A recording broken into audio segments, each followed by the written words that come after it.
El Congreso del Estado de México, a través del Instituto de Estudios Legislativos, presenta tu podcast para conocer las prioridades, retos y avances legislativos de voz de quienes te representan en el Edomex. Acompáñanos en Desde el Pleno.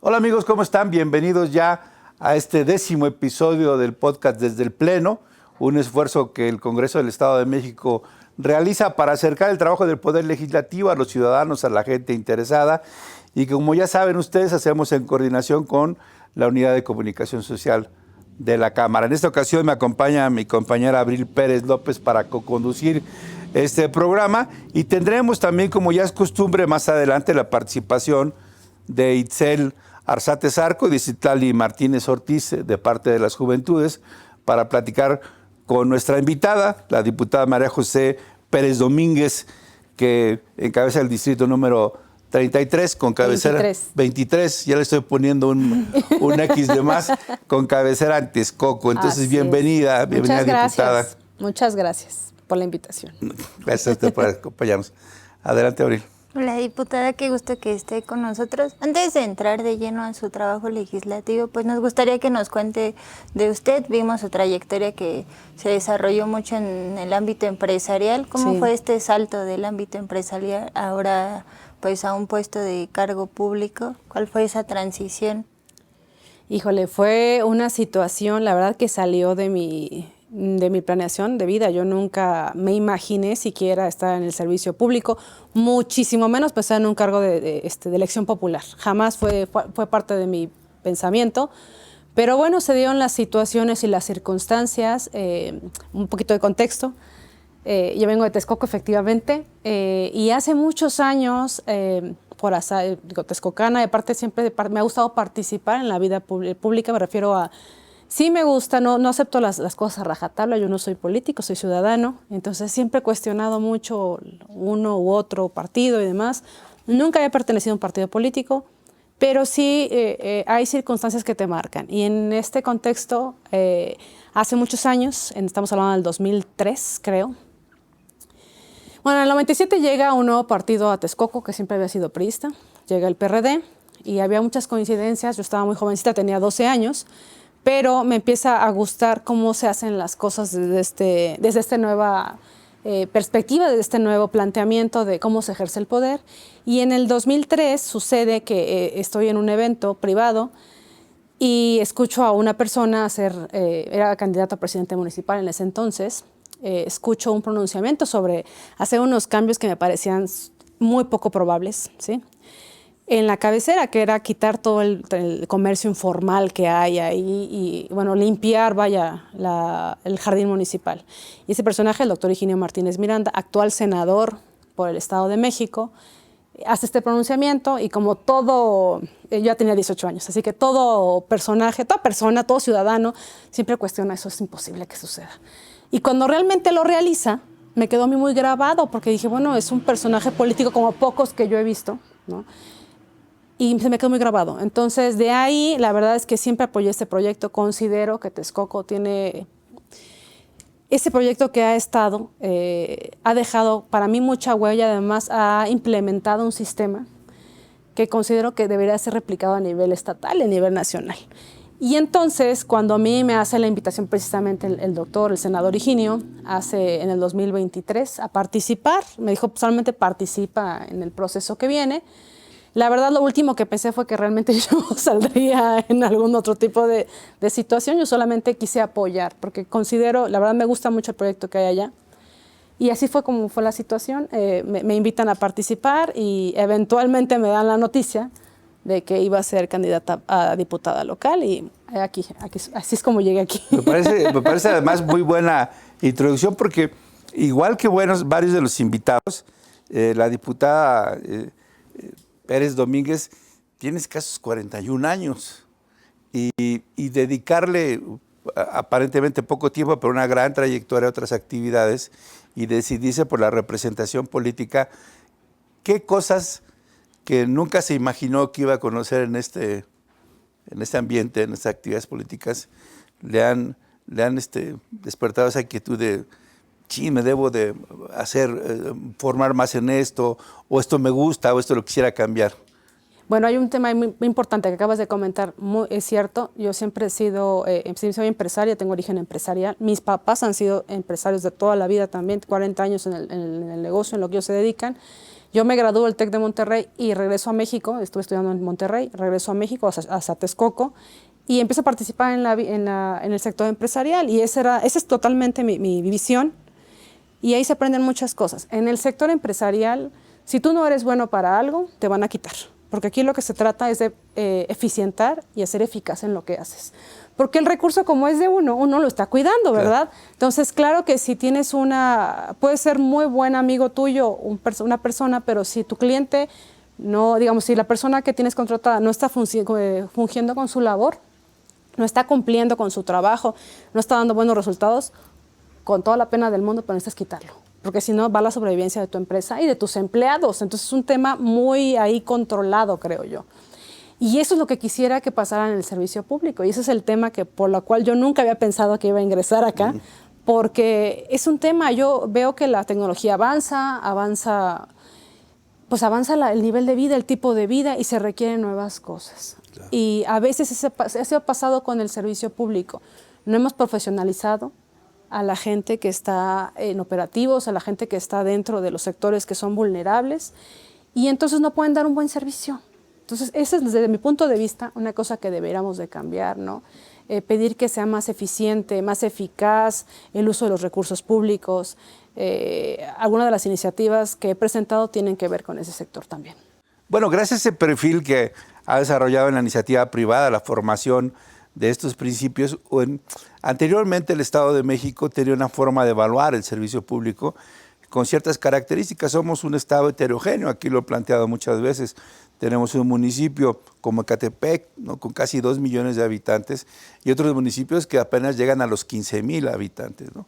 ¿Cómo incorporar esta visión de indicadores del desempeño que se tiene en iniciativa privada, de otros, para un Estado con las características del nuestro, que decía también tiene ya hoy el doble de habitantes que la Ciudad de México?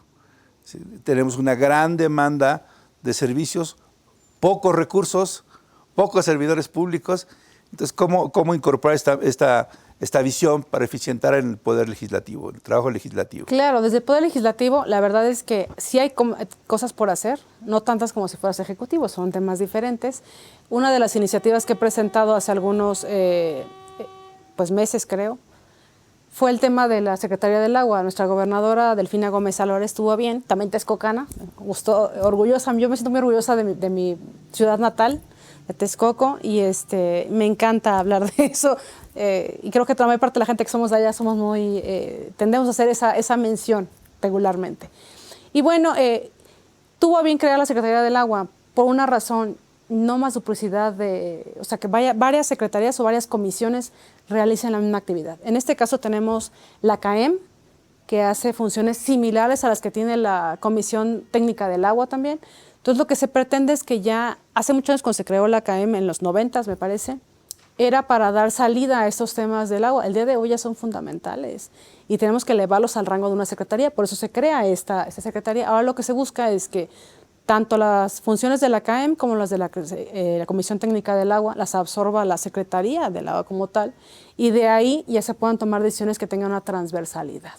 Eso es lo que se debe buscar también. Ahorita yo represento una comisión, soy la presidenta de la Comisión de Seguimiento a la Agenda 2030, y habla sobre 17 objetivos que van interligados todos, desde la educación, la pobreza, el cuidado del medio ambiente, la sustentabilidad, y creo que eso tenemos que empezar a plantearlo. Ha habido muchas iniciativas, no solamente esta, muchas iniciativas que han buscado ya la transversalidad, es decir, que cada cosa tenga un efecto en diferentes áreas. Por ejemplo, en la educación ya nos tenemos que empezar a formar para tratar enfermedades mentales, que también es un tema importante.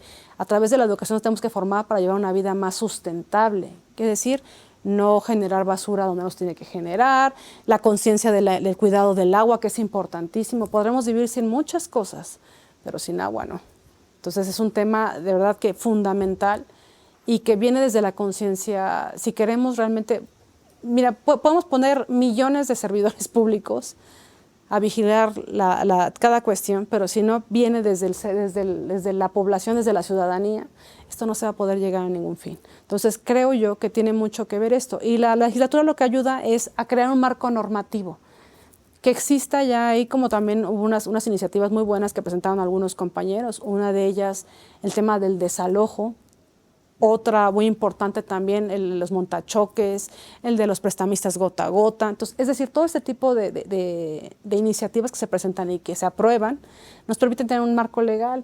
Entonces, el día de mañana, cuando se cometen estos crímenes, podemos tener un castigo porque ya está tipificado dentro de nuestro Código Penal. Entonces, es importantísimo la labor que hace el sistema legislativo, que muchos de los ciudadanos a veces no la entienden, ¿no? Y todavía siguen con esta visión de cuántas toneladas de cemento trajiste, cuántos tinacos me vas a dar, y no entienden la importancia que tiene a veces el Poder Legislativo. Y además también hay que pues yo me siento ciudadana todavía, sigo siendo ciudadana y los entiendo porque también tengo ese punto de vista. Cuando vemos compañeros jugando pádel en vez de estar en una comisión, cuando vemos que no asisten a las sesiones, que no asisten a las comisiones, uno empieza a tener ese sentimiento de que no sirven para algo en concreto. Aunque la realidad sí sea que sí tienen una función específica, muy importante sobre todo. Hablando sobre su trabajo legislativo, bueno, que aparte de la Agenda 2030, vimos que tiene iniciativas, ¿no?, sobre fortalecer el trabajo municipal a lo local. ¿Cuál cree que son, o sea, con todo esto que nos cuenta de, pues no solo la percepción ciudadana, cuál crees que son los principales retos para fortalecer esta gestión, pues municipal local, que aparte pues atraviesa, ¿no?, con lo legislativo? Sí, hay una situación que creo yo que es importantísima y es la coordinación. La coordinación entre municipios, la coordinación con el Estado de México, la coordinación con el nivel federal, eso es lo que nos va a permitir, porque muchas veces hay unas iniciativas muy buenas de parte del Ejecutivo Estatal, muy buenas de parte del Gobierno Federal, y a veces hace falta que el gobierno municipal esté integrado en esa situación, o a viceversa, existen cosas muy buenas a nivel municipal que a lo mejor el Estado también me está haciendo, entonces estamos duplicando, volvemos a lo mismo, duplicar funciones, porque no hay esa comunicación. Un caso, ahorita veo los centros libres que está implementando el Estado de México, me parece una excelente iniciativa de parte de la gobernadora, el que existan estos centros donde sea la mujer atendida. Sabemos que tenemos muchos casos, sobre todo en los lugares donde tenemos alerta de género o doble alerta de género, que se implementen estos lugares donde las mujeres puedan no solamente aprender un oficio, sino también conseguir ayuda jurídica, ayuda psicológica de manera gratuita e integral. Y a veces hay lugares donde no se implementan porque no hay una coordinación municipal. Ha sucedido casos, que a mí me parecen casos patéticos, donde no pueden colocar un centro libre porque el presidente o la presidenta municipal no está de acuerdo. Entonces creo que deberíamos hacer ese trabajo más de socialización de lo que sucede, de los programas que existen. Y además un tema que, bueno, yo me doy cuenta porque no soy político como tal, pero sí hay para mí, a partir de esta experiencia, tengo un respeto muy grande hacia los políticos que han hecho una buena labor, porque te das cuenta que así tengas todas las capacidades técnicas para implementar algo, es muy complicado bajarlo ya a territorio. ¿Por qué?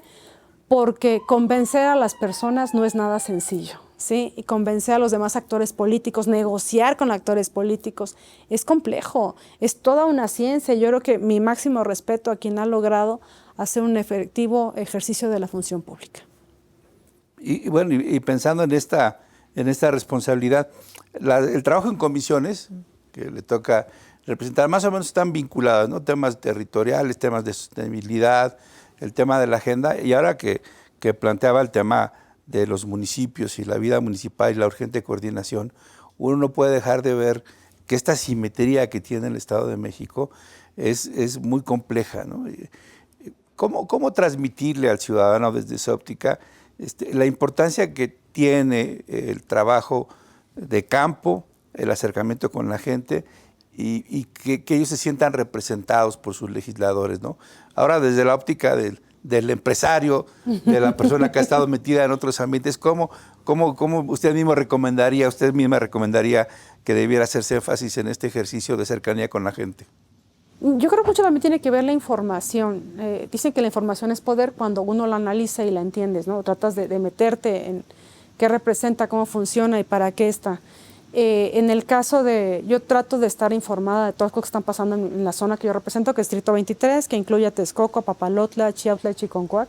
Entonces siempre estoy revisando no solamente las noticias, también las redes sociales. Cuando salgo a la calle escucho lo que me dice la gente y voy tomando notas.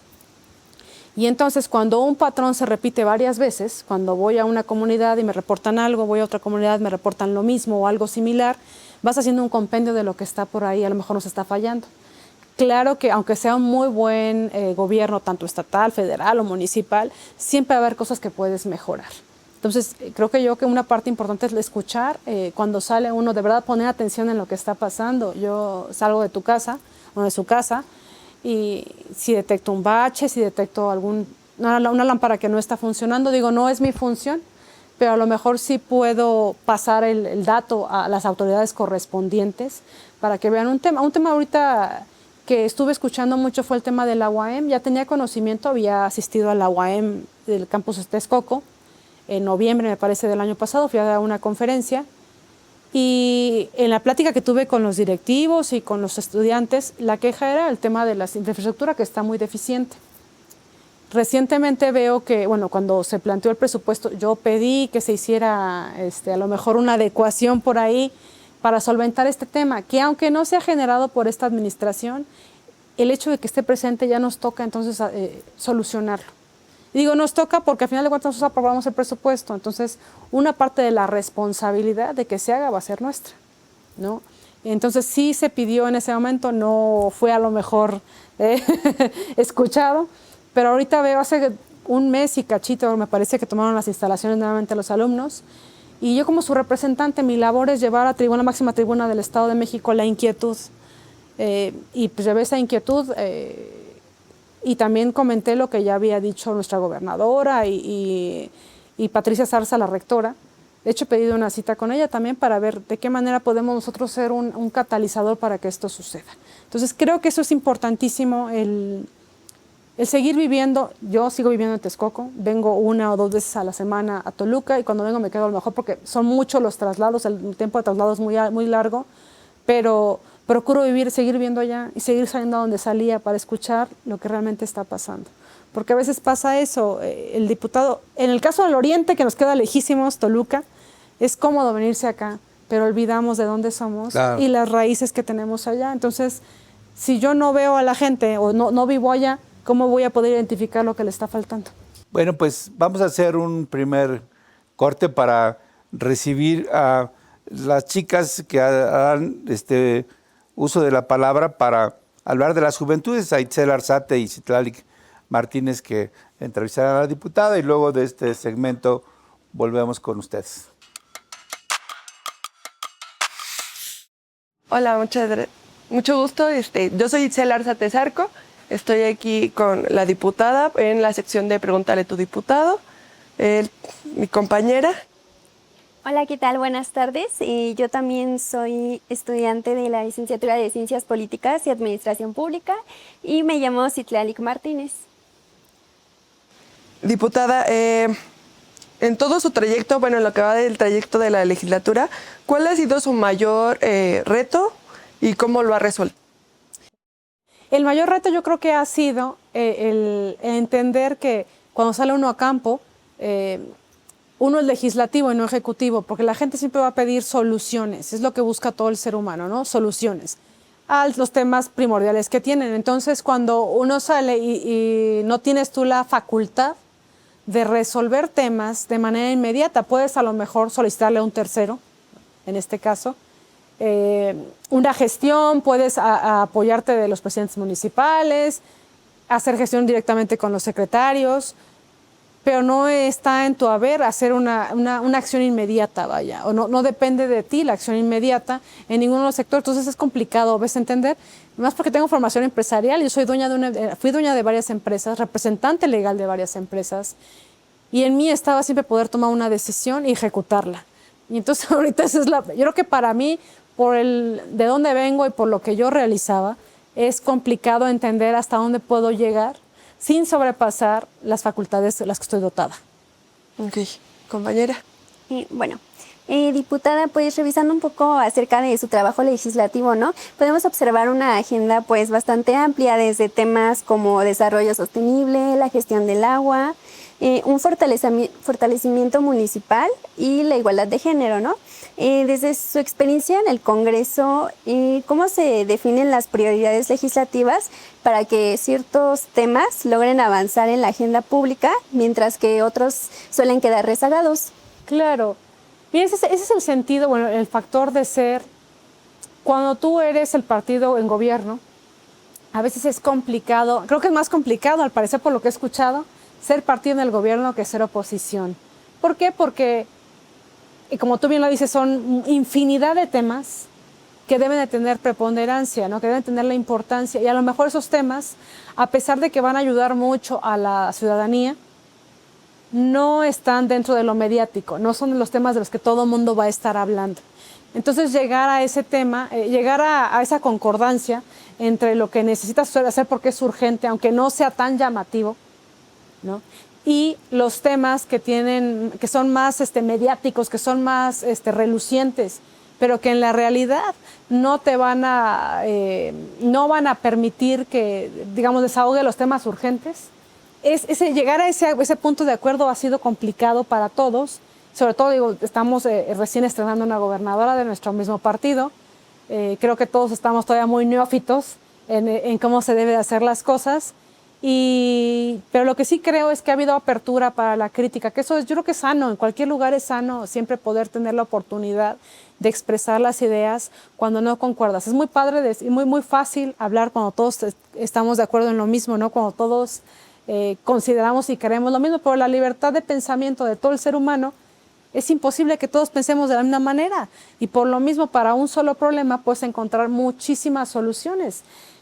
Nuestra labor es evaluar cuál de ellas es la que mejor queda para la problemática que tenemos. Entonces, sí es un tema, el tema del legislativo, de la diversidad de planteamientos. Aparte hay que entender que el legislativo es un cuerpo colegiado, es decir, somos 75 diputados, cada uno con una perspectiva de vida diferente, con una formación diferente, con un partido diferente, con una, metas diferentes. Entonces, llegar a un punto a un acuerdo entre todas las facciones, entre todos los individuos que estamos involucrados, y que además vaya en concordancia con otras áreas, ya sea el ejecutivo o que sea con el judicial, es un tema muy interesante.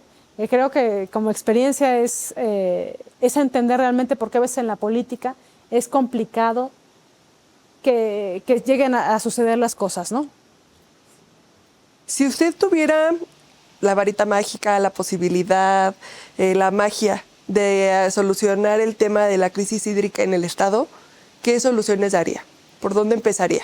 Híjole, el tema de la crisis hídrica sí está muy complejo, pero tiene muchas vertientes. Una primordial que tenemos el día de hoy es que ya no tenemos suficiente bosque de agua. El bosque de agua es donde captamos, porque no solamente es, digamos, para que nuestros pozos de agua tengan agua, necesitan estar constantemente recibiendo este vital líquido. Y una de las maneras es a través de los bosques de agua, porque lo que hacen es que infiltran el agua. O sea, se fijan ahí, o sea, llueve, se filtra el agua, pero se fija, o sea, y no solamente son escurrideros, sino que realmente llegan al subsuelo, que eso es lo más importante. Pasan un proceso de muchos años para que podamos otra vez abastecer nuestros pozos de agua, nuestras lagunas. Entonces, tiene mucho que ver con la parte agrícola de nuestro, que no desmonten el bosque para poner para sembrar. Tiene mucho que ver que los ejidatarios no vendan los terrenos para urbanizar.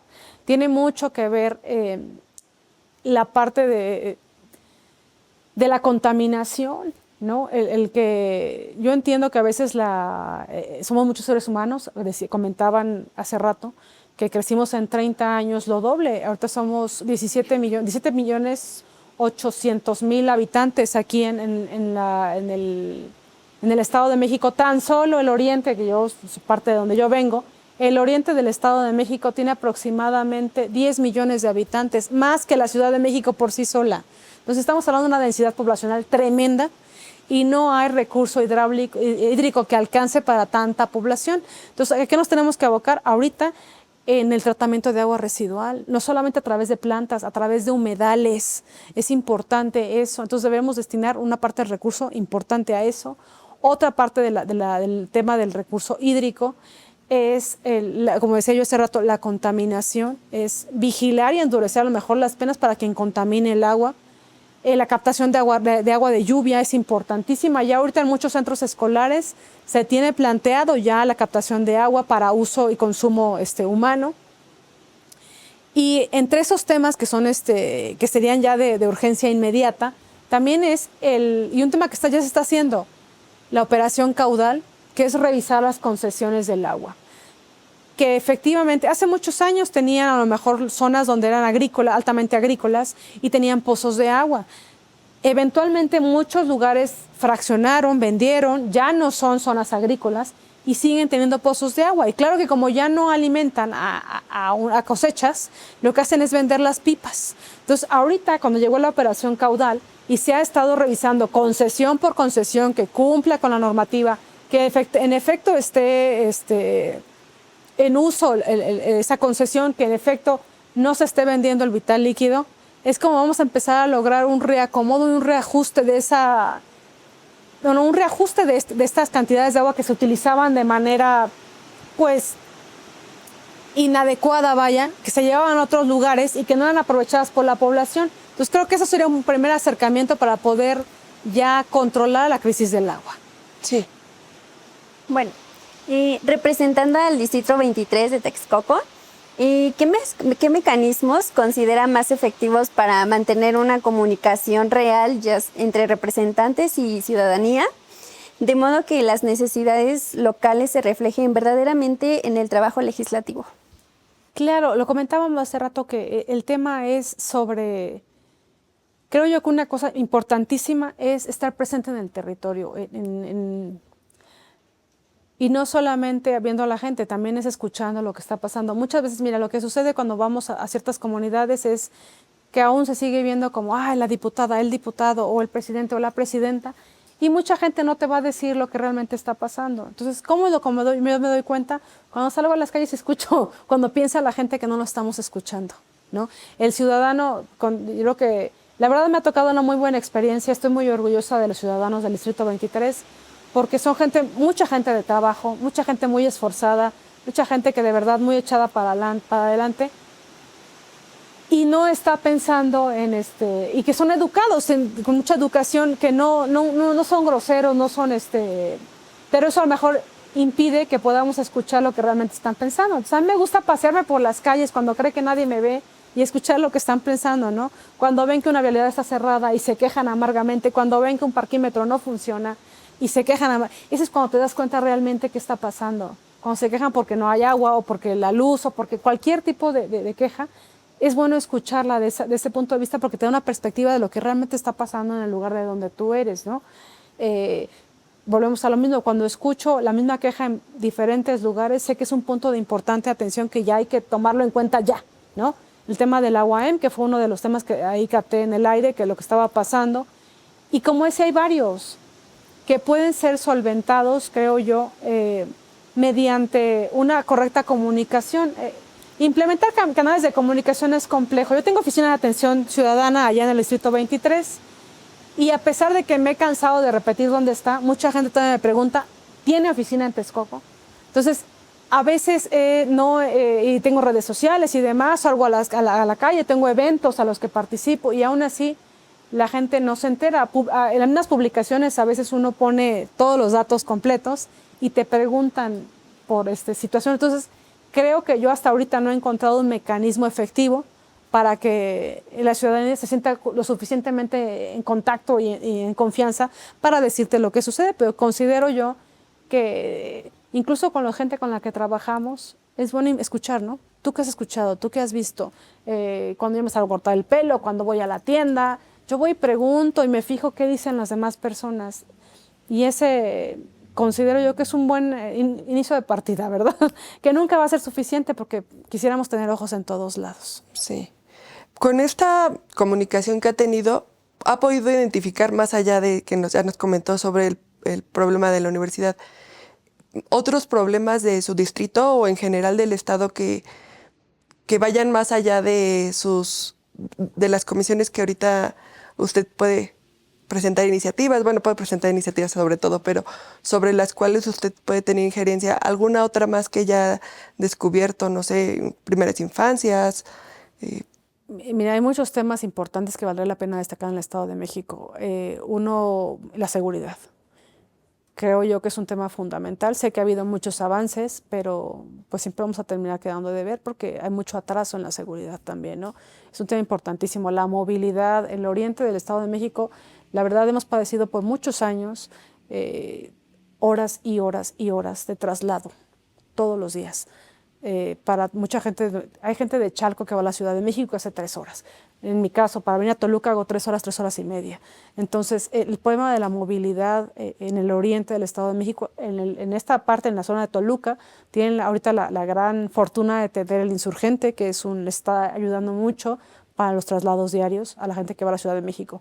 Pero en el caso del oriente, afortunadamente la presidenta Claudia Sheinbaum Pardo tuvo a bien tomarnos uno de los municipios importantes. De los 4 que represento, uno está incluido dentro de este tema y nos van a acercar un tren ligero que es importantísimo para el oriente del Estado de México, para nosotros, porque trasladarnos es muy pesado, muy complicado y las fuentes de empleo, la mayor parte de ellas para la gente profesionista está en la Ciudad de México. Entonces sí implica un gasto, carísima la caseta, y otros temas ahí, los PPS, los programas, estos programas donde es a través de un tercero, programas de prestación de servicios se llaman, son gastos muy, muy, muy grandes, son herencia de otras de otros gobiernos y aún así tenemos que pagarlos y aún así mal servicio, porque es un mal servicio el que nos dan.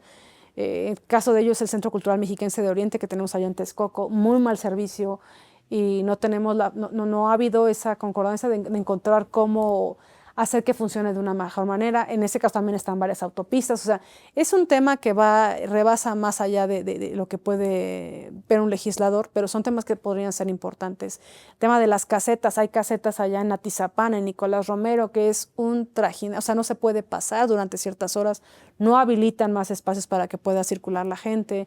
El tema de salud, tenemos también mucho atraso en centros de salud. El tema de las pensiones del ICEMIM, del ISSSTE, son varios temas que son urgentes y necesarios que ojalá en esta administración, yo sé que la maestra Delfina tiene mucha intención de mejorar varios de ellos y sí sería muy importante que se voltearan a ver a estos temas, ¿no? Porque digo, desafortunadamente no los creamos nosotros, pero sí nos va a tocar poner un grano de arena para solventarlos. Entonces sí, quedan muchos más, no solamente del distrito, pero el distrito, bueno, tenemos muchos, pero considero yo que hasta eso... La zona donde yo soy, vivimos una realidad un poco, no alterna, pero diferente a la mayor parte de la gente. Todavía se conservan otro tipo de tradiciones. La verdad es que la infraestructura que tiene, en el caso de Texcoco y Papalotla, pues es otro nivel, ¿no? La verdad tienen áreas deportivas, contamos con vialidades. Texcoco es un municipio muy grande y muy poca población y aún así tenemos vialidades de primer nivel. Bueno, como estudiante de ciencias políticas, pues una inquietud frecuente entre nosotros como estudiantes es cómo pasamos nosotros de la participación ciudadana a una incidencia real en esta toma de decisiones y además desde su experiencia legislativa, ¿no? ¿Qué espacios concretos deberían fortalecerse para que los jóvenes participen más activamente en esta construcción de políticas públicas? Mira, un tema bien importante que yo siempre cuando voy a las universidades, a las preparatorias les digo lo mismo, ustedes ya no son el futuro, son el presente. Y así es como se tienen que tomar esta iniciativa. Cuando yo estaba yo me acuerdo que, nunca fui política, nunca pensé en la política, pero sí me gustaba participar del espacio público. O sea, sí me gustaba, cada votación yo era la primera persona que iba y se formaba y votaba, porque creía y sigo creyendo que uno va haciendo la diferencia. Entonces, eso es lo que a veces veo y me da tristeza en los jóvenes, que con toda la joven, yo entiendo que a veces ya uno se hace cínico y ya no crees en ciertas cosas, pero está en nosotros. El padrón electoral de las juventudes en el Estado de México podrían definir y hacer una elección. Si ustedes quisieran, podrían poner al candidato que ustedes quisieran. Entonces, creo yo que cuando entiendan esa fuerza que tienen, van a tomarse en serio el hecho de salir a una votación, van a tomarse el hecho de participar. Cuando yo estaba muy jovencita me iba mucho a debates, no porque estuviera pensando en algo político, pero sí porque me gustaba informarme y participar. Fui a varias representaciones de la ONU, fui a varias representaciones estuve en el TEC de Monterrey y hacían ahí también representaciones de la Cámara de Diputados Federal y participábamos en debate y demás, porque considero que eso también construye el hecho que tú te forjes una identidad, que tú no tienes por qué precisamente pertenecer a un partido, pero sí participar de la vida pública. ¿Y qué quiere decir con esto? Cuando te toca la asamblea en tu comunidad para decidir si quieres a X o Y delegado o COPACI, ve y participa, ese es tu poder, ¿no? Cuando toca una elección federal o estatal o municipal, asiste a la elección, conoce a los candidatos, vota. Pero digo, efectivamente ustedes jóvenes tienen la fortuna de poder decidir una elección, sin necesidad de nadie más. Entonces, de verdad que es un poder que, sabiéndolo aprovechar, se pueden construir millones de cosas. Pues muchas gracias, y yo creo que hablo por las dos. Es un gusto estar aquí con usted y pues más que nos den la oportunidad de pues este espacio, ¿no? Este pequeño acercamiento que pues no siempre se dan, ¿verdad? Pero pues igual, muchas gracias. No, al contrario, gracias a ustedes. Muchas gracias por participar y por recibirme en este lugar. Muchas gracias. Estamos de vuelta con la diputada María José Pérez Domínguez, ya casi llegando al final de este podcast. Pues nos gustaría que nos siga contando sobre su trabajo legislativo. Obviamente la Agenda 2030 enfrenta muchísimos retos, como es un trabajo muy, pues no solo integral, sino aparte transversal. ¿Cuál considera que son los principales retos? Hace rato nos hablaba sobre pues, los esfuerzos hídricos, sobre la educación, esto de la salud mental. ¿Cuáles consideras que son los principales retos para poder implementar la Agenda 2030, que aparte pues ya estamos muy cerquita del 30, claro, ¿no? El tema es, que considero yo, es una comisión especial porque tiene un plazo de vencimiento, ¿no? Esa es la definición per se de lo que es una comisión especial, y por lo menos a veces no se le da la importancia que debiera de dársele. Sé que a nivel estatal ya existe digamos, me parece que es el plan integral del Estado de México, ya incluye varios de los objetivos que vienen trazados en esta agenda. Considero que para la implementación son varios. Un tema bien importante del mexicano es que no nos gusta el orden, esa es la realidad. Nos gusta mucho que ordenen al vecino, que ordenen al de enfrente, pero cuando se toca de ordenarme a mí es complicado porque no nos gusta, eso es lo que yo he identificado, creo que general. El mexicano le cuesta un poquito de trabajo esa parte, porque cuando empezamos con el tema del orden, por ejemplo, de cumplir las leyes, siempre queremos que se haga una excepción, ¿no? Por esta ocasión nada más, no quiero que me multes, ¿no? La próxima a lo mejor sí, pero ahorita no. Entonces es el tema que a veces nos mete un poco en complicaciones para poder cumplir no solamente la agenda, sino nuestra forma de vida. ¿Y por qué hablo del orden? Porque para poder cumplir con varias de las normativas, tanto del agua, una queja general que tiene la gente es tengo derecho al agua y no la tengo, ¿no? Y el problema no es ese, el problema es que ¿de dónde la saco si no hay? Entonces, claro que todos tienen derecho al agua, pero también tenemos que hacer una conciencia del pago del agua. No estás pagando por el líquido, estás pagando por el hecho de cómo la transportan hasta el lugar donde tú estás. Y eso tiene un costo, desde el bombeo, la electricidad para que llegue, el medio de conducción, ya sea la tubería y demás. O sea, esto tiene un costo, vaya. Y es lo que a veces la gente no nos acostumbramos a pagar, a ordenarnos, vaya. El tema de la vialidad, todos queremos vialidades amplias, limpias, que tengan una circulación óptima. Pero rara vez, por ejemplo, vemos el caso de los ciclistas, de los motociclistas. No les gusta utilizar el casco, es difícil que se quieran formar en la parte de la cultura vial, que conozcan las leyes de tránsito para poder ejercerlas. Con los automovilistas a veces lo mismo. El transporte público es otro, el famoso pulpo camionero, otro tema muy complejo. Y empieza desde nosotros como ciudadanos que pedir la parada en cada esquina sin tener ningún tipo, sin que esté una parada como tal, ¿no? implica a los automovilistas que no conocemos el reglamento de tránsito, ¿no? Y después pensamos que porque llega el policía nos quiere, está haciendo un acto de corrupción, y no, simplemente está ejerciendo o tratando de manejar una situación que a todas luces es ilegal, vaya, ¿no? Entonces, ese tipo de temas creo yo que debieran estar mejor fundamentados desde el plano legislativo. Que ahorita platicábamos de un tema bien importante, bueno, hemos platicado un tema muy importante, que es el que la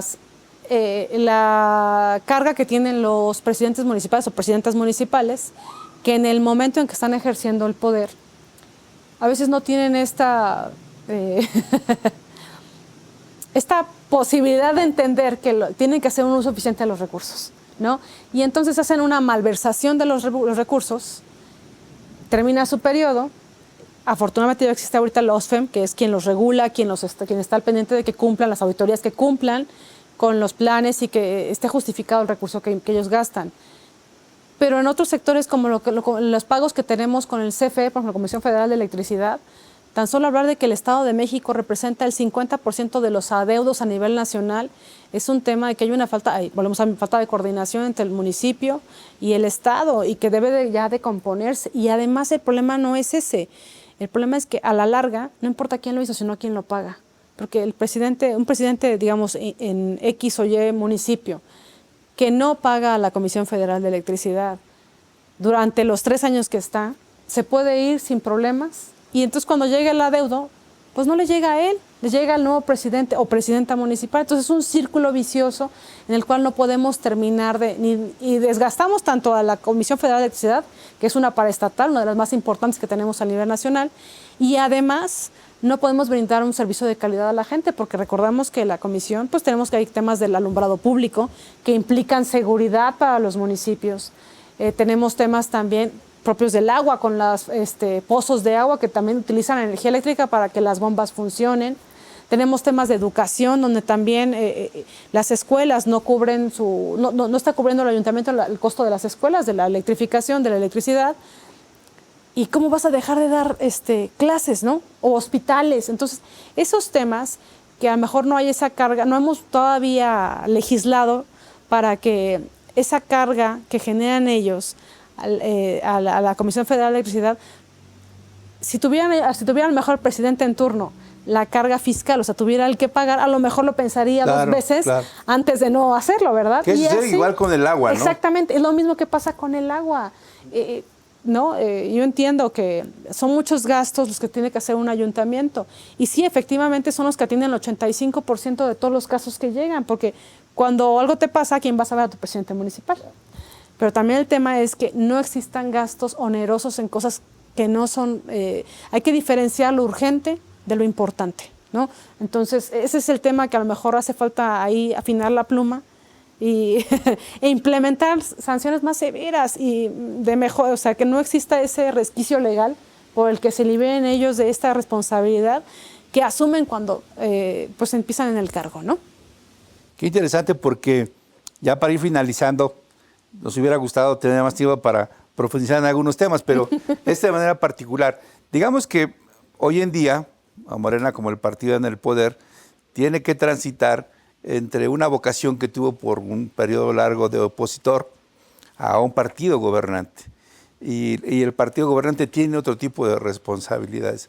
¿Cómo lograr ese equilibrio entre lo que uno observa afuera, sus razones profundas, la propia ideología, y sin perder esa unidad interna, sin romper la disciplina? ¿Cómo lograr eso? ¿Cómo lo visualiza usted en los próximos años? Porque evidentemente, con independencia de que siga en la política o no, que yo creo que sí, porque casi todos los amigos que entran a la política como que los pica algo y quieren continuar. ¿Cómo visualizan el futuro, este trayecto que me parece es el gran reto que tendrá este partido en los próximos años?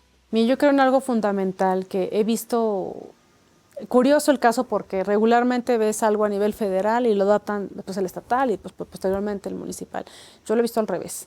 En mi caso, yo vengo de Texcoco, el proyecto que existe allá, o que sigue existiendo en Texcoco, se forjó bajo esa premisa de que teníamos que hacer unos buenos gobiernos para poder aspirar siquiera a repetir en el cargo, ¿no? Entonces, bajo esa premisa creo yo que deberíamos estar trabajando y considero yo además que hay un error que cometió el PRI y que por eso ya no está.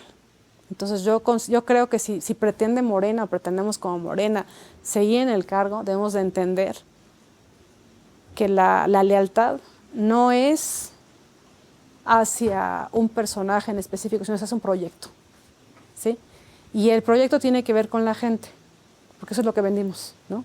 La cercanía con la gente, el poder eficientar y hacer un mejor uso de los recursos y además de eso, el tener que ellos tuvieran una mejor calidad de vida, dignificar la vida del ser humano, de la ciudadanía. Entonces, ese es nuestro verdadero reto, ¿no? La cercanía con la gente y entender que nuestro único jefe es la ciudadanía. Entonces, sí entiendo esta parte en la que a veces algunos compañeros toman decisiones, pues a lo mejor arbitrarias, ¿no? En beneficio propio en vez de beneficiar al proyecto, pero sí considero que la lealtad y toda la importancia debe ser hacia el beneficio de la gente. Y cuando pensamos que es más importante, o sea, el proyecto, vaya, ¿no? El proyecto como tal, existe un proyecto nacional, existe un proyecto estatal, existe un proyecto municipal, debe ser la lealtad hacia ese proyecto, no hacia una persona en específico. Entonces, considero yo, así como tú no dirías, ¿no? Que por la gente que hace ejercicio, porque dice, lo hago por salud, ¿no? No lo hace porque a su piel le caiga bien o le caiga mal, lo hace por salud. Entonces debe ser hacia un proyecto, no hacia una sola parte.